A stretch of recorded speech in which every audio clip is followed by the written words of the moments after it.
بسم اللہ والحمدللہ والصلاۃ والسلام علی رسول اللہ، اما بعد۔ آج انشاءاللہ سورہ البینہ کی تفسیر ہوگی۔ اعوذ باللہ من الشیطان الرجیم، بسم اللہ الرحمن الرحیم۔ لم يكن الذين كفروا من أهل الكتاب والمشركين منفكين حتى تأتيهم البينة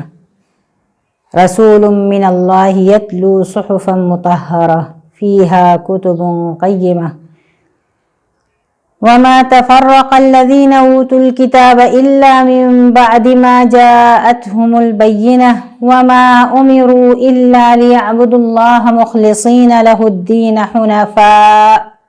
ويقيموا الصلاة ويؤتوا الزكاة وذلك دين القيمة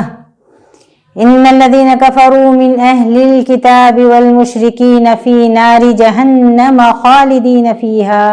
أولئك هم شر البرية إن الذين آمنوا وعملوا الصالحات أولئك هم خير البرية جزاؤهم عند ربهم جنات عدن تجري من تحتها الأنهار خالدين فيها أبدا رضي الله عنهم ورضوا عنه ذلك لمن خشي ربه۔ ترجمہ کہ یہ لوگ جنہوں نے کفر کیا، چاہے وہ اہل کتاب میں سے ہوں یا مشرکین میں سے ہوں، یہ اپنے اختلاف پر قائم رہنے والے تھے یہاں تک کہ ان کو پاس کوئی کھلی ہوئی دلیل، کھلی ہوئی نشانی آ جائے۔ وہ کیا ہو؟ کھلی ہوئی بینہ کیا ہو؟ کہ وہ اللہ کی طرف سے رسول آ جائیں جو ان کو پاک صحیفے پڑھ کر سنائیں جس میں قیمتی گراں قدر احکام ہوں۔ اور یہ لوگ جن کو کتاب دی گئی تھی، یہ اہل کتاب، آپس میں ان کے درمیان اختلاف جب ہوا جب ان کے پاس بینات آ چکی تھیں، کھلی نشانیاں آ چکی تھیں، اور ان کو صرف اس بات کا حکم دیا گیا تھا کہ وہ اللہ کی عبادت کریں، اس کے لیے مخلص ہو کر، اس کے لیے یکسو ہو کر، دین کو اس کے لیے، اطاعت و فرمانبرداری کو اس کے لیے خالص کر دیں، نماز قائم کریں، زکوٰۃ دیں، اور یہی سیدھا سچا دین ہے۔ بلا شبہ جن لوگوں نے کفر کیا، چاہے وہ اہل کتاب میں سے ہوں یا مشرکین میں سے ہوں، وہ دوزخ کی آگ میں ہوں گے، ہمیشہ اس میں رہیں گے، اور یہ بدترین مخلوق ہوں گے۔ اور بلا شبہ جو لوگ ایمان لائے اور انہوں نے نیک کام کیے تو یہی بہترین مخلوق ہیں، سب سے بہتر مخلوق یہی لوگ ہیں۔ ان کے رب کے پاس ان کا بدلہ یہ ہے کہ ہمیشہ کے باغات ہوں گے جس میں نہریں بہہ رہی ہوں گی، اور وہ ہمیشہ اس میں رہیں گے۔ اللہ ان سے راضی ہوگا اور وہ اللہ سے راضی ہوں گے، اور یہ سب اس کے لیے ہے جو اپنے رب سے ڈرتا ہوگا۔ یہ مختصر سی ایک سورہ جس میں تاریخ کی بہت بڑی بڑی حقیقتیں بیان کی گئی ہیں۔ پہلی حقیقت یہ بیان کی گئی ہے کہ جو بھی مشرکین تھے، جو بھی کافر لوگ ہیں، چاہے وہ اہل کتاب میں سے ہوں یا مشرکین میں سے ہوں، وہ اپنے اختلاف پر، اپنے کفر پر، اپنی ہٹ دھرمی پر جمے رہیں گے جب تک کہ ان کے پاس کوئی کھلی نشانی نہ آ جاتی۔ یعنی رسول کا آنا اور یہ قرآن کا نازل ہونا، اللہ تعالیٰ کی طرف سے یہ اس دین کا آ جانا، یہ ضروری تھا ان لوگوں کے لیے۔ اگر یہ نہ آتا تو یہ لوگ کفر پر باقی رہتے، کوئی چیز نہ تھی جو ان کو ہدایت دینے والی ہوتی، چاہے وہ اہل کتاب ہوں یا مشرکین ہوں، یہ سب کے سب اپنے کفر پر جمے رہتے جب تک کہ ان کے پاس ہدایت نہ آتی۔ اس لیے پہلی بات تو، پہلی حقیقت یہ ہے، تاریخی حقیقت ہے، شرعی حقیقت ہے کہ ان لوگوں کے لیے اس دین کا آنا بہت ضروری تھا۔ وہ کیا تھا کہ اللہ کی طرف سے رسول آئے جو ان کو پاک صحیفے پڑھ کر سنائیں، اور وہ صحیفے جس میں گراں قدر احکام ہیں۔ تو یہ ان لوگوں کی ضرورت تھی، اللہ تعالیٰ نے اس کو بھیجا، اللہ تعالیٰ نے اپنی طرف سے رسول بھیجے اور کتاب بھیجی اور اس میں گراں قدر احکام بھیجے تاکہ یہ لوگ جو اپنے کفر پر ڈٹے ہوئے ہیں، جمے ہوئے ہیں، وہ ایمان لے آئیں۔ دوسری حقیقت یہ بیان کی گئی کہ اہل کتاب جن کے پاس اپنی کتاب موجود تھی لیکن پھر بھی اختلاف میں پڑے، تو یہ اختلاف میں اس وجہ سے نہیں پڑے ہیں کہ ان کی اللہ تعالیٰ کی شریعت میں